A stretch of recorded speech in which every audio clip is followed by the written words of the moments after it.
Good evening, everybody, and welcome to RFL, a special edition of Richard French Live. Thanks for joining us. You know, after more than a year of campaigning, it basically comes down to this. Two main contenders finally on the same stage. We're going to have everything you need to know here in the next 60 minutes for the big debate tonight. But first, let's head over to Denver for where ABC's Karen Travers. She joins us with the very latest. Karen?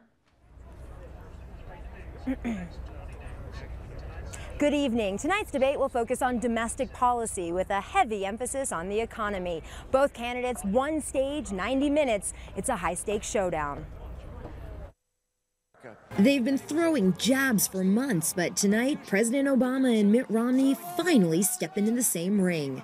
For days, both candidates have been hunkered down in intense prep sessions. The president preparing for tough questions about the struggling economy and why he deserves a second term. He hasn't debated in 4 years, and this week, Mr. Obama grumbled about the long study sessions.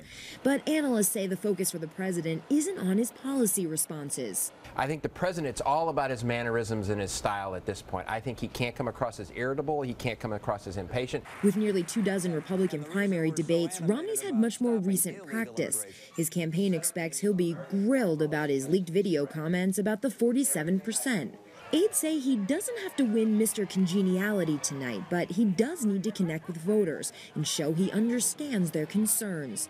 Another key for Romney, how hard does he go after President Obama? It's one thing to do it on the campaign trail, another when you're just a few feet away. He has to put the president on the defensive. He's got to return this race to a referendum on the president and not a referendum on himself. But Romney can't just go on the attack. Voters, including Republicans, want to hear more specifics from him. What are the details of his agenda to move the country forward? Polls show that most Americans think the president will win the debates, and that may be just fine with the Romney campaign. They've been trying to downplay expectations and are hoping that a strong debate performance tonight can give them a much-needed boost. Reporting live from Denver, Karen Travers, ABC News. Back to you. All right, Karen, thank you very much. Now, 4 big numbers tonight here on What to Remember. The number 3, that's how many hours, even under it now, we are to the start of the first presidential debate of the season of the 3 presidential and the 1 VP debate. The next number, 60, that's the estimate. Between 50 and 60 million people expected to watch this evening's debate. The biggest audience for any election event, obviously, this year. And 38, that is the percent of voters who say that these debates will be either extremely important or quite important in determining their vote. And the next number is 12. And 12% of voters say their vote's still up for grabs. That as this season finally kicks into high gear. And as if tonight's debate needed any more drama, there are signs that this race may be getting tighter even before the candidates take to the stage. I want to bring in our senior political correspondent, Andrew Whitman, who's going to break down even more of the numbers to bombard our audience with. And Rich, we're getting all kinds of polling data in the hours leading up to tonight's debate. First, the overall latest poll average from Real Clear Politics has President Obama up just over 3 points in the popular vote. That as the gap closes a little in the electoral vote, the president's lead expanding there just a little bit overnight. Much of that improvement in the polls depends on who's voting. New poll from NBC and the Wall Street Journal has the president out to a 7-point lead among registered voters, but among the likely voters, it's much closer. Obama with just a 3-point lead. But as you know, this election is all about getting to 270 electoral votes. That means winning the swing states. And in Florida, NBC and the Journal now have it a toss-up, a 1-point Obama lead. That is well inside the polls' margin of error. Same story in Virginia. In Ohio is where the big lead is for Obama, out to an 8-point lead there. And as we check Virginia, we see it's, again, a tight race there, just a 2-point spread. And this is really where the real challenge lies for Mitt Romney tonight. He needs to reopen some paths to victory, also known as paths to 270 electoral votes. Here's the latest electoral map based on the poll averages. The 7 states in gray are all thought to be up for grabs. But Obama's electoral vote lead seems so large tonight, Romney would have to win every single gray state to win the White House.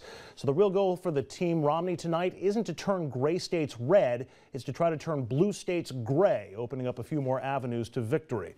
And if history is any indication, Romney may well get that chance. As the Times poll analyst Nate Silver, among others, reminds us today, the first debate often helps the challenger in the polls. Rich? All right, Andrew, thank you very much here. And we've got a lot of testosterone at the table, so let's bring in the panel on this. this.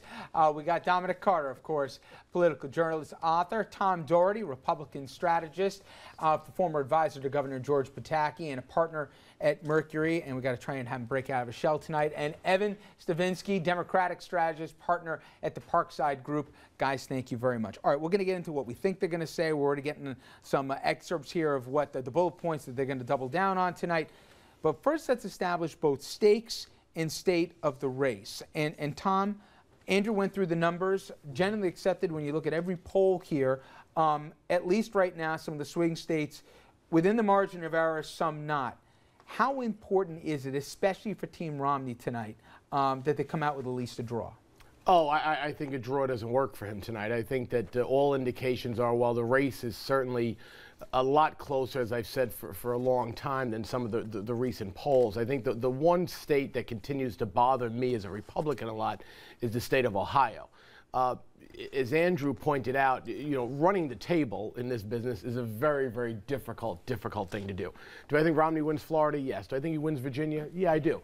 But you got to put all of those states together. He needs to come out of tonight as a winner. He needs to be viewed by the American people. A lot of people talked about, the likability thing. I don't buy the likability thing. I think that's irrelevant tonight. He needs to look presidential. He needs to look big tonight. And I think that going in, as Nate Silver pointed out, is that generally the challenger standing on stage with the president generally elevates you upwards automatically. We talked about the states, the state of the race here. You've been more than a few campaigns yourself, Evan. When you look this close out, how much wiggle room or how much can really be done minus, somebody having a major brain cramp there on the stage here?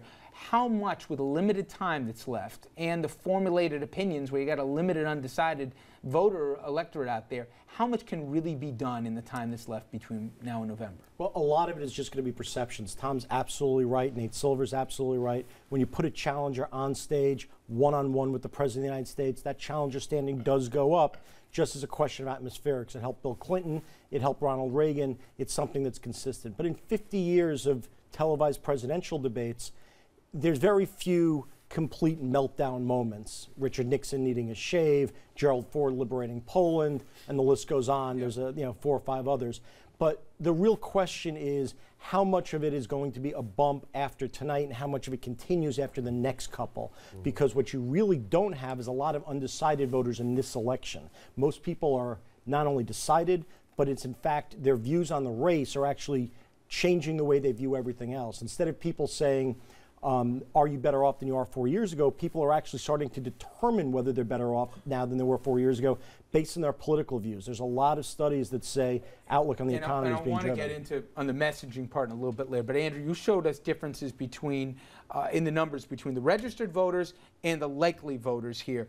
Break that down a little bit more. It's interesting, Rich. This is based on interest level and how much voting these people have done. To be considered a likely voter by NBC and the Journal, a voter must answer in that their interest level in this election is either a 9 or a 10 on a scale of 1 to 10, and they had to have voted in both 2010 and the 2008 election. That standard impacting one voting bloc in particular, Hispanic voters.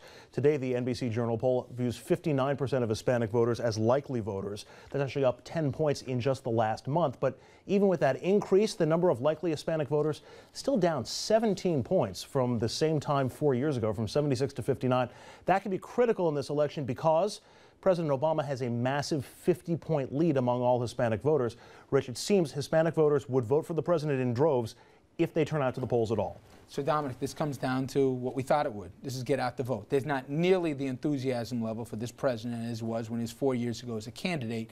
I've been hearing from people around the Obama campaign that they knew this, they planned on this, and they put a lot of resources into getting people to the polls on that Tuesday in November. That said, tonight, as much as it is that you don't fall on your face, it's about motivating the base, whoever you are of the two of them, to actually vote, not just say in a pollster that you care, because we all know they don't care as much as they did 4 years prior.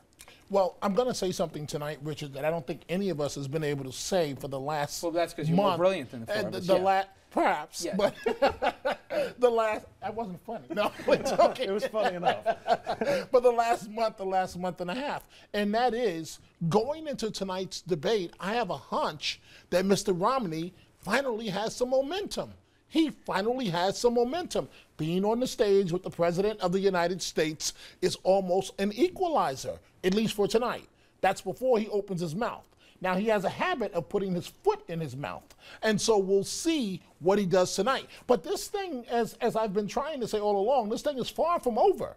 You know, anything can happen in this election. I see you laughing over there, Tom Doherty. Every week you're all over the place. No. I mean, 2 months ago, it was cooked that the CIA had this all fixed that Obama was going to lose. No. The last time I was on 2 weeks ago, Obama was going to win. And now tonight we're back to Romney. No, it wasn't the CIA. It was the Republicans that was trying to limit the people that vote in the individual states. Oh, I got you. Big difference. He threw enough stuff over the wall. One thing stuck. He talked about Reverend Wright a couple months ago. That's I told right. him he was on. And you know, everybody looked at me like I was you were a crazy little off. when I The brought up man's Reverend right. We're Wright. going to be talking about that a little bit later in the program. Now, some other numbers came out of today's polls, and depending on each campaign, you got something that you like one way or the other. And Andrew, it's interesting because as we talked about the likely voters here, about how much of a real undecided group there was, but also on the issues, some surprising stuff, at least historically, Republican, Democrat. And a little bit of something to smile about for each side. Let's start with the good news for the Mitt Romney campaign. Romney's biggest leads on any issues come on the deficit and on dealing with China. Let's see if he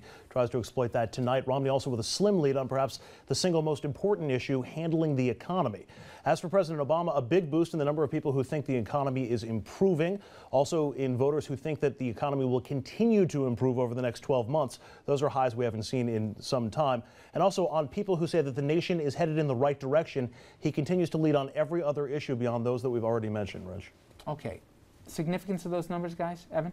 Well, no, you know, the funny thing is that I thought that the number that I thought is very important is that the stock market is helping Barack Obama tremendously. The market has had a very, very good year. The vast majority of Americans, some way, shape, or form, those who have money, have a job, et cetera, have money in the market. If this, with the economic numbers outside of the market, that is the one thing that's saving them right now. Because if the market had tanked this year, everybody would be feeling it in their 401ks, their retirement funds, et cetera. The market holding right now is saving Barack Obama. And I think he's not only right here, but it's flipped on its ear this year. When you talk about foreign policy, the Republicans have owned that, you know, for the last generation. Somehow this president, well, we can figure out why, but this president's got a net advantage there. On the economy, that it's a toss-up. On taxes, I mean, if you look at some of them, there's just such a topsy-turvy nature here where the electorate doesn't know exactly what it wants, but it knows it's not happy. Well, I think that's absolutely right. I also think that the president's done a decent enough job to say, look, everything's not great, but we're making progress. He's not saying that we're out of the recession. He's saying that we're doing better now than we were 4 years ago when the economy was contracting. We're actually adding private sector jobs. I agree with Tom completely that he certainly gets some wind in his sails from the stock market doing well. And, you know, the foreign policy advantage of the Republican Party was squandered the moment Mitt Romney left the country and opened his mouth. I mean, fundamentally, he hurt himself there. Okay, now, a reminder here for everybody on a programming level, RNN and Fios 1 News, we're going to have complete live coverage of the debate here tonight. We'll begin at 9 o'clock, take you through, obviously 10:30 after the 90-minute debate. We'll have post-game insight and analysis, and our special guests include you. We're going to take your phone calls, emails, tweets, Facebook posts. We're going to get your reaction to what you just heard here, and again, coverage begins at 9 o'clock. But let's stick to this hour. Here is a look at what we've got store for you before we hit 7 p.m. We'll focus exclusively on the debate tonight here this evening. Everything you need to know to get ready. Okay, first off here, we're going to be talking about the strategy here. What do we think? And I got two guys on this side of the table who have worked here with candidates, both good and bad here, to try and prep them for the big night on the big stage. What are the key things they have to say, and how should they say it? Also, we'll talk about those October surprises, the videotapes that have surfaced and have gotten folks talking. Also, we'll take you behind the scenes. All of us in one way, shape, or form, the five of us, have either been at a podium, behind the scenes here, or in the spin rooms. We'll tell you what goes on at a debate here as they get ready to take the stage in Denver. And we'll also tell you at the end of the day how we think tonight plays out. Stay with us. RFL back right after this.